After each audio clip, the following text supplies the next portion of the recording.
இது வடலியின் இரவு நேர பிரதான செய்திகளோடு இணைந்து கொள்ளும் நான் ரேகா சுஜேந்திரன். முதலில் தலைப்பு செய்திகள்.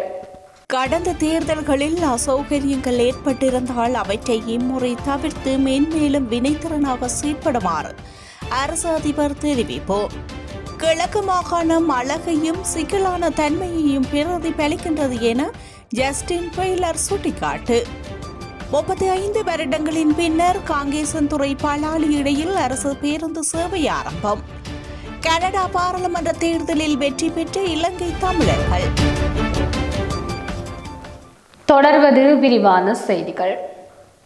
எதிர்வரும் மே மாதம் 6ஆம் திகதி நடைபெறவுள்ள உள்ளூராட்சி அதிகார சபை தேர்தல்கள் தொடர்பாக 3வது கட்டமாக தெரிவு செய்யப்பட்ட சிரேஷ்ட தலைமை தாங்கும் அலுவலர்களுக்கான முன்னாயத்த செயலமர்வானது யாழ்ப்பாண மாவட்ட அரசாங்க அதிபரும் தெரிவத்தாட்சி அலுவலருமான மருதலிங்கம் பிரதீபன் தலைமையில் யாழ் மாவட்ட செயல்கு கேட்போர் கூடத்தில் இன்றைய தினம் முற்பகல் 9:30க்கு இடம்பெற்றது. இதன்போது தலைமையுரையாற்றிய தெரிவத்தாட்சி அலுவலகர் எதிர்வரும் மே மாதம் 6ஆம் திகதி நடைபெறவுள்ள உள்ளூராட்சி அதிகார சபை தேர்தலில் பொறுப்பாக நியமிக்கப்படும் சிரேஷ்ட தலைமை தாங்கும் அலுவலர்கள் ஒவ்வொருவரும் வாக்களிப்பு நிலையங்களிற்குரிய முழுமையான பொறுப்பு மற்றும் அதிகாரம் கொண்டவர்களாக இருப்பதால் இந்த தேர்தலில் சிரேஷ்ட தலைமை தாங்கும் அலுவலர்களின் பங்களிப்பானது மிகவும் முக்கியமானது என தெரிவித்துள்ளார். மேலும் கடந்த தேர்தல்களில் கற்றுக்கொண்ட பாடத்தினை அடிப்படையாக கொண்டு சில அசௌகரியங்கள் சிரேஷ்ட தலைமை தாங்கும் அலுவலர்களுக்கு ஏற்பட்டிருந்தால் அவற்றை இம்முறை தவிர்த்து மென்மேலும் வினைத்திறனாக செயற்படுமாறு தெரிவித்ததுடன் இம்முறை வட்டார ரீதியாக வாக்கெண்ணல் நடைபெறவுள்ளதால் தங்களுக்குரிய பொறுப்புணர்வுகளை உணர்ந்து செயற்பட வேண்டும் என்பதுடன் அஞ்சல் வாக்கெண்ணல் தொடர்பாகவும் உரிய அறிவுறுத்தல்களை பின்பற்றுமாறும் கேட்டுக் கொண்டுள்ளார். மேலும் ஒவ்வொரு வாக்களிப்பு நிலையங்களிலும் பார்வை குறைபாடுடையவர்களுக்கான வசதிகளை அறிவுறுத்தல்களுக்கு அமைய மேற்கொள்ள நடவடிக்கை எடுக்குமாறும் தெரிவத்தாட்சி அலுவலர்கள் கேட்டுக் கொண்டுள்ளார். மேலும் கடந்த தேர்தலில் கடமைகளில் ஈடுபட்ட உத்தியோகத்தர்கள் எதிர்நோக்கிய அசௌகரியங்கள் மற்றும் பிரச்சினைகளை கேட்டறிந்து அதற்குரிய நடவடிக்கைகளை எடுப்பதாகவும் தெரிவத்தாட்சி அலுவலர்கள் தெரிவித்து நடைபெற்று முடிந்த ஜனாதிபதி தேர்தல் மற்றும் பாராளுமன்ற தேர்தல் ரீதியாகவும் நீதியாகவும் சுமூகமாகவும் நடைபெற்றதாகவும் அதற்கு ஒத்துழைப்பு வழங்கிய அனைவருக்கும் தமது நன்றியை தெரிவித்துக் கொண்டார். ஸ்ரேஷ்ட தலைமை தாங்கும் அலுவலர்களின் கடமைகள் மற்றும் பொறுப்புகள் தொடர்பாக பிரதி தேர்தல் ஆணையாளர் சசிலனால் விளக்கமும் அளிக்கப்பட்டது. இன மத சமூக மக்களின் பன்முகத்தன்மை கொண்ட கிழக்கு மாகாணம் இலங்கையின் அழகு மற்றும் அதன் சிக்கலான தன்மை இரண்டையும் பிரதிபலிக்கின்றது என இலங்கை மற்றும் மாலைத்தீவுகளுக்கான சுவிட்சர்லாந்து தூதரகத்தின் அரசியல் விவகாரத்தில் முதலாவது செயலாளர் ஜஸ்டின் பெய்லர் தெரிவித்துள்ளார். இலங்கையில் உள்ள சுவிட்சர்லாந்து தூதரகத்தில் நிதி அனுசரணை செய்யப்பட்ட சமூக மாற்றத்திற்கான இளைஞர்களை வலுப்படுத்துதல் எனும் துணைப்பொருளில் இடம்பெற்ற முதலாவது ஆண்டு ஆராய்ச்சி கருத்தரங்கு நிகழ்வு மட்டக்களப்பில் நேற்று இடம்பெற்ற போதே அவர் இந்த கருத்தினை தெரிவித்தார். பேக்ட் எனப்படும் சமூக மாற்றத்திற்கான நடவடிக்கைகளை எழுத்தாக்குதல் நிறுவனத்தினால் ஒழுங்கு செய்யப்பட்ட இந்த ஆராய்ச்சி கருத்தரங்கில் பேக்ட் நிறுவனத்தின் சமூக செயற்பாட்டாளர்களான பல்கலைக்கழக மாணவர்கள் மற்றும் இளையோர்களால் சமூக அறிவியல், மனிதநேயம், புவியியல், சுற்றுச்சூழல், அறிவியல், கல்வி உள்ளிட்ட விடயங்கள் சமூகத்தில் காணப்படும் பல்வேறு சவால்கள் நிறைந்த விடயங்கள் தொடர்பில் ஆராயப்பட்டு சமர்ப்பிக்கப்பட்டது.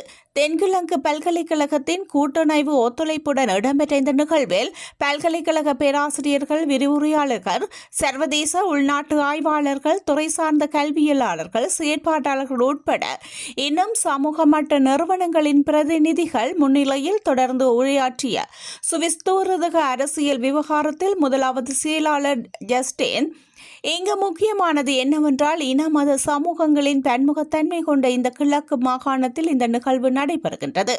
கிழக்கு மாகாணம் இலங்கையின் அழகு, அதன் சிக்கலான தன்மை ஆகிய இரண்டையும் பிரதிபலிக்கின்றது.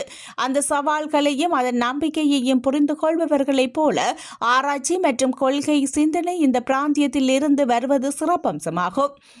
இது அனைத்து ஆராய்ச்சியாளர்களுக்கும் ஒரு சக்தி வாய்ந்த முதற்படியாகும். இந்த விடயத்திற்காக நீங்கள் நேரத்தையும் சக்தியையும் யோசனையையும் எடுத்துக்கொள்ள வேண்டும். உண்மையான அடிப்படை சவால்கள் மற்றும் மக்களுக்கு மிகவும் முக்கியமான பிரச்சினைகள் பற்றிய புரிதலின் மூலம் மட்டுமே உண்மையில் முக்கியமான கொள்கைகள் சாதகமான மாற்றத்தை கொண்டு வர முடியும். ஏனெனில் நீங்கள் இங்கு செய்த பணிகள் இந்த இலங்கை நோக்கி செல்ல ஒரு சிறந்த படியாகும். மேலும் கிழக்கு மாகாணத்தின் பன்முகத்தன்மையை பிரதிநிதித்துவப்படுத்தும் இளைஞர்கள், ஆண்களும் பெண்களும் பரிந்துரை மற்றும் உரையாடலுக்கான வலுவான ஆராய்ச்சி அடிப்படையிலான தளத்தை உருவாக்குவதே பேக்ட் அமைப்பின் நோக்கமாக இருப்பதால் அந்த நிறுவனம் இந்த நோக்கத்திற்காக வழி நடத்துவதைக் கண்டு நான் மிகவும் உற்சாகமடைகின்றேன். இந்த முயற்சியை ஆதரித்து சுவிட்சர்லாந்து தூதரகத்தை பற்றி நாங்கள் மிகவும் பெருமைப்படுகின்றோம் என அவர் தெரிவித்துள்ளார். இலங்கை போக்குவரத்து சபையினால் யாழ்ப்பாண மாவட்டத்தில் 2 புதிய பேருந்து சேவைகள் இன்றைய தினம் ஆரம்பித்து வைக்கப்பட்டது. யாழ்ப்பாணத்திலிருந்து புறப்பட்டு மானிப்பாய், ஆலங்குழாய், அளவட்டியூடாக தெல்லிப்பளை நோக்கி முன்னெடுக்கப்படும் வகையில் ஒரு பேருந்து சேவையும், காங்கேசன்துறையில் இருந்து பலாலி வீதியூடாக மற்றும் ஒரு பேருந்து சேவையுமே இவ்வாறு மீள ஆரம்பிக்கப்பட்டுள்ளது. போக்குவரத்து அமைச்சர் பிமல் ரத்நாயகவின் ஆலோசனைக்கு அமைய இலங்கை போக்குவரத்து சபை தலைவர் ஜீவக பிரசன்ன புரசிங்கவின் பிரசன்னத்துடன் பேருந்து சேவை ஆரம்பமானது. நீண்ட காலங்களுக்கு பின்னர் குறித்த வழித்தடங்கள் ஊடாக பேருந்து சேவை மீள ஆரம்பித்தால் பொதுமக்கள் பலரும் மகிழ்ச்சியை வெளிப்படுத்தினர். 35 வருடங்களின் பின்னர் கடந்த 10ஆம் தேதி நிபந்தனைகளுடன் விடுவிக்கப்பட்ட பலாலி வீதி வரை இன்றைய தினம் பேருந்து சேவை ஆரம்பிக்கப்பட்டதுடன் பேருந்து சேவை நேர அட்டவணை தொடர்பாக பின்னர் அறிய தருவதாக பிராந்திய முகாமையாளர் தெரிவித்துள்ளார். குறித்த ஆரம்ப நிகழ்வில் பாராளுமன்ற உறுப்பினர் ஸ்ரீ பவானந்தராஜா உள்ளிட்ட போக்குவரத்து சபை உத்தியோகத்தர்கள் பலர் கலந்து கொண்டிருந்தனர். அடக்குமுறைக்கும் வள சுரண்டல்களுக்கும் எதிராக மே தினத்தை நினைவு கூறி வந்துள்ளோம். இந்த நிலையில் இலங்கை ரீதியாக உள்ள தொழிலாளர்கள், விவசாயிகள், மீனவர்கள் அனைவரையும் ஒன்றிணைத்து மே தின நிகழ்வை முதலாக சுரண்டல் மற்றும் அடக்குமுறைக்கு எதிராக மன்னார் நகரில் மேதின நிகழ்வை முன்னெடுக்க உள்ளோம். முதலாக மன்னாரில் நாங்கள் மேதின நிகழ்வை முன்னெடுக்கின்றோம். மன்னாரில் வள சுரண்டல்கள் இடம்பெற்று வருவதோடு மீனவர்கள் பாதிப்பு மற்றும் காணிகள் அபகரிப்புகள் மன்னார் மாவட்டத்தில் இடம்பெற்று வருகின்றது.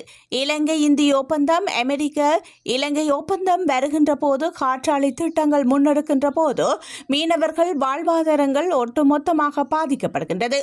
திட்டமிட்ட இந்திய இழுவை படகுகளின் அத்துமீறல்கள் காரணமாக எமது மீனவர்களின் பாரிய நெருக்கடியை சந்திக்கின்றனர்.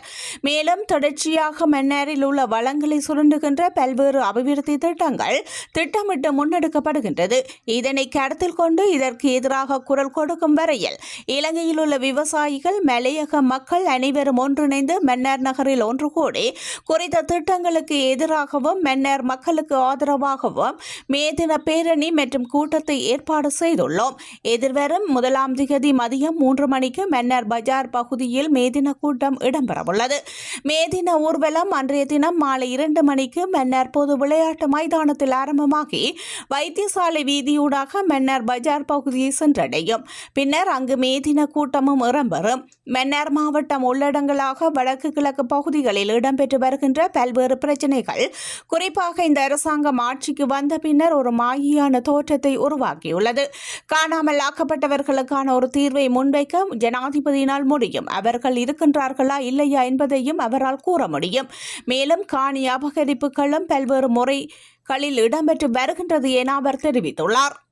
நடைபெற உள்ள உள்ளூர் அதிகார சபைகள் தேர்தலை முன்னிட்டு இலங்கை தமிழரசு கட்சியின் நல்லூர் வட்டார வேட்பாளர்களை ஆதரிக்கும் தேர்தல் பிரச்சார கூட்டம் அண்மையில் முக்கொம்மன் பொதுச்சந்தை வளாகத்தில் நடைபெற்றது. கட்சியின் நல்லூர் வட்டார வேட்பாளர் ஐயம்பிள்ளை லோகநாதன் தலைமையில் நடைபெற்ற மேற்பட்ட கூட்டத்தில் நாடாளுமன்ற உறுப்பினரும் இலங்கை தமிழரசு கட்சியின் நாடாளுமன்ற குழு தலைவருமான சிவஞானம் ஸ்ரீதரன் மற்றும் வட்டார வேட்பாளர் குணலட்சுமி குலவீரசிங்கம் ஆகியோர் உரையாற்றியிருந்தனர்.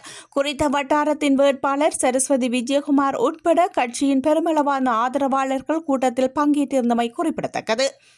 2025ஆம் ஆண்டுக்கான திட்டங்களின் நடைமுறைப்படுத்தலில் முன்னேற்றம் எதிர்பார்க்கப்பட்ட அளவில் இல்லை என சுட்டிக்காட்டிய வடக்கு மாகாண கௌரவ ஆளுநரின் வேதநாயகன் அவர்கள், அமைச்சின் செயலாளர்கள், திணைக்கள தலைவர்கள் ஒதுக்கப்பட்ட நிதியை ஒதுக்கிய திட்டங்களுக்கு உரிய கால பகுதிக்குள் செலவு செய்து முடிக்க வேண்டியது பொறுப்பு என குறிப்பிட்டார். திட்டங்களை உரிய காலத்தில் நடைமுறைப்படுத்தி முடிக்காமல் அதற்கு சாட்டுப்போக்கு சொல்ல வேண்டாம் எனவும் அவர் குறிப்பிட்டார். வடக்கு மாகாண ஆளுநர் செயலகத்தில் 2025ஆம் ஆண்டுக்கான வரவு செலவு திட்ட மீளாய்வு கூட்டம் இன்று செவ்வாய்க்கிழமை ஆளுநர் தலைமையில் இடம்பெற்றது. ஆரம்பத்தில் கருத்து தெரிவித்த ஆளுநர் நடப்பு ஆண்டின் 1/3 காலம் நிறைவடைந்துள்ள நிலையில் திட்டங்களின் முன்னேற்றம் எதிர்பார்க்கப்பட்ட அளவில் இல்லாமல் உள்ளது. எமது மாகாணத்திற்கு ஒதுக்கப்பட்ட நிதியை முழுமையாக செலவு செய்வதுடன் அடுத்த ஆண்டு அதிகளவான நிதியை கோர வேண்டும். அமைச்சுகளின் செயலாளர்கள் திணைக்கள தலைவர்களது தலைமைத்துவத்தில்தான் இந்த திட்டங்களின் நடைமுறையாக்கத்தின் வெற்றி தங்கியிருக்கின்றது.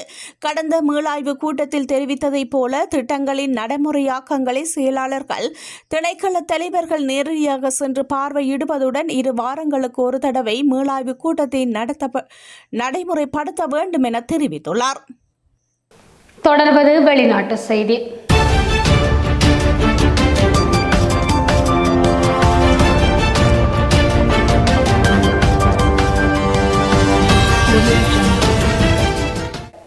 கனடா பாராளுமன்றத்தில் நடைபெற்ற தேர்தல் முடிவுகள் தற்போது வெளியாகியுள்ளது. இதில் இலங்கை தமிழர்கள் ஹரியானந்த சங்கரி மற்றும் ஜுவனிதா நாதன் ஆகிய 2 பேர் வெற்றி பெற்றுள்ளனர். கனடா பாராளுமன்ற தேர்தல் நேற்று நடைபெற்றது. இதனைத் தொடர்ந்து இன்று காலையில் வாக்கு எண்ணிக்கை தொடங்கியது. அப்போது தொடக்கம் முதலே முன்னாள் பிரதமர் ஜஸ்டின் ட்ரூடோவின் லிபரல் கட்சி முன்னிலை பெற்று வந்திருந்தது. இறுதியில் லிபரல் கட்சி அபார வெற்றி பெற்றிருந்தது. இதனைத் தொடர்ந்து கனடாவின் இடைக்கால பிரதமராக செயல்பட்ட மார்க் கார்னி மீண்டும் முழுநேர பிரதமர் ஆவார் என கூறப்படுகின்றது. அவருக்கு பிரதமர் மோடி உள்ளிட்ட உலக தலைவர்கள் பலரும் வாழ்த்து தெரிவித்து வருகின்றனர். இந்த நிலையில் கனடா பாராளுமன்ற தேர்தலில் இலங்கை தமிழர்கள் 2 பேர் வெற்றி பெற்றுள்ளதாக கூறப்படுகின்றது. இலங்கையை பூர்வீகமாக கொண்ட கரி ஆனந்த சங்கரி மற்றும் யுவனிதா நாதன் ஆகிய 2 பேரும் லிபரல் கட்சி சார்பில் போட்டியிட்டனர். இந்த நிலையில் தற்போது அவர்கள் வெற்றி பெற்றுள்ளனர். ஒட்டுமொத்தமாக கனடா பாராளுமன்ற தேர்தலில் 5 இலங்கை தமிழர்கள் வேட்பாளராக களமிறங்கியிருந்தனர். இதில் 2 பேர் வெற்றி பெற்றுள்ளனர். இலங்கை தமிழர்கள் வெற்றி பெற்றிருப்பது இலங்கை மற்றும் ஒட்டுமொத்த தமிழர்களுக்கும் பெருமையாக பார்க்கப்படுகின்றது. தொடர்வது விளையாட்டு செய்தி. ஹலம்போ ஸ்ட்ரைக்கர்ஸ் மற்றும் ஜப்னா கிங்ஸ் ஆகியவற்றுக்கு இடையிலான தொழில்முறை பங்காளித்துவத்தை முடிவுறுத்திக் கொள்வதற்காக லங்கா பிரீமியர் லீக்கின் உரிமைத்துவ பங்காளியான ஐபிஜி குரூப்புடன் இணைந்து ஸ்ரீலங்கா கிரிக்கெட் உத்தியோகபூர்வமாக அறிவித்துள்ளது.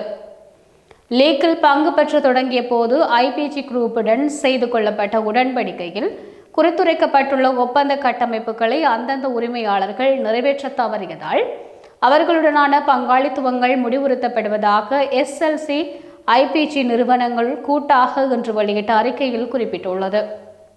இதன் விளைவாக அடுத்து நடைபெறவுள்ள லங்கா பிரீமியர் லீக் அத்தியாயத்தில் கொழும்பு மற்றும் யாழ்ப்பாணத்தை பிரதிநிதித்துவப்படுத்தும் அணிகள் புதிய உரிமையாளர்களின் கட்டமைப்புக்குள் கொண்டுவரப்படும். இந்த 2 தொழில்முறை அணிகளை புதிய முதலீட்டாளர்களுக்கு வழங்கும் வகையில் உரிமைத்துவத்தை இடம் மாற்றம் செய்ய அல்லது நியமிக்கும் உரிமை LPL தொழில்முறை அணிகளுக்காக பிரத்யேகமாக உரிமையை கொண்டிருக்கும் GPG நிறுவனம் வழங்கப்பட்டுள்ளது.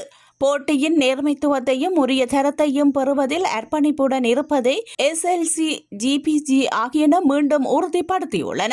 அத்துடன் புதுப்பிக்கப்பட்ட அணிகள் பங்கேற்புடன் போட்டித்தன்மையுடன் கூடிய வெற்றிகரமான லீக் பருவத்தை காலத்தை நடத்த முடியும் என 2 நிறுவனங்களும் நம்பிக்கை வெளியிட்டுள்ளன.